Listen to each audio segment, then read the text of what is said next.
இப்போ பூர்வீக சொத்துக்கள்னால கிடைக்கக்கூடிய லாபங்கள் எல்லாருக்கும் கிடைக்குதா அப்படின்னா அதில் ஒரு டவுட்டு தான். இப்போ வந்து இந்த பூர்வீக சொத்துக்களில் வந்து என்ன பிரச்சனை இருக்கும் அப்படின்னா அவங்களுடைய டாக்குமெண்ட்டில் ஏதாவது ஒரு ப்ராப்ளம் இருக்கும். இந்த சொத்துக்களை விற்க முடியாமல் இருக்கும் அல்லது சொத்துக்களை அனுபவிக்க முடியாத சூழ்நிலை.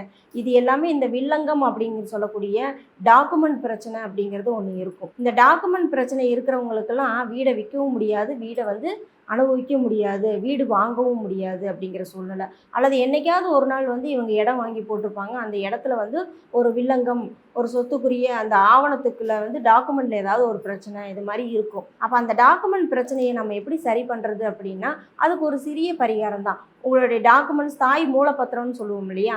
அந்த தாய் பத்திரத்தை நீங்கள் இந்த டாக்குமெண்ட்டு உங்கள் சொத்துக்குரிய டாக்குமெண்ட் எந்த சொத்தை நீங்கள் விற்கணுமோ அந்த விற்கக்கூடிய டாக்குமெண்ட்டு அந்த சொத்துக்குரிய டாக்குமெண்ட்டை நீங்கள் எடுத்துகிட்டு போய் உங்கள் வீட்டில் இருக்கிற வடமேற்கு மூலையில் வச்சிடணும். இதை நீங்கள் தொடர்ந்து அதே மாதிரி வச்சுட்டு வாங்க. கண்டிப்பாக வீடு அந்த உங்களுடைய சொத்தை வந்து விற்கக்கூடிய சூழ்நிலை கண்டிப்பாக உருவாகும். மேலும் பார்த்தீங்கன்னா உங்களுக்கு வந்து புதுசாக ஒரு வந்து சொத்து வாங்குறீங்க, அதில் நிறைய தடைகள் இருக்குது அப்படின்னா நீங்கள் என்ன பண்ணணும் அப்படின்னா புதன்கிழமை புதன் ஓரை அல்லது புதன்கிழமையில் வர குளிகை டைமில் நீங்கள் வந்து பத்திரம் பதிவு பண்ண செய்யக்கூடிய அதை அந்த ரெஜிஸ்ட்ரேஷன் ஆஃபீஸ்க்கு போகணும். அந்த ஆஃபீஸ்க்கு வந்து எந்த டைமில் போகணும்னா குளிகை நேரத்தில் போகணும். அந்த குளிகை நேரத்தில் நீங்கள் போகும்போது அடிக்கடி நீங்கள் வந்து சொத்து சம்மந்தமான விஷயங்களுக்கு நீங்கள் பத்திர ஆஃபீஸ்க்கு போவீங்க.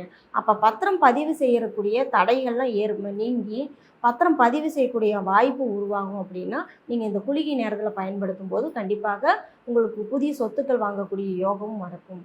நன்றி, வணக்கம்.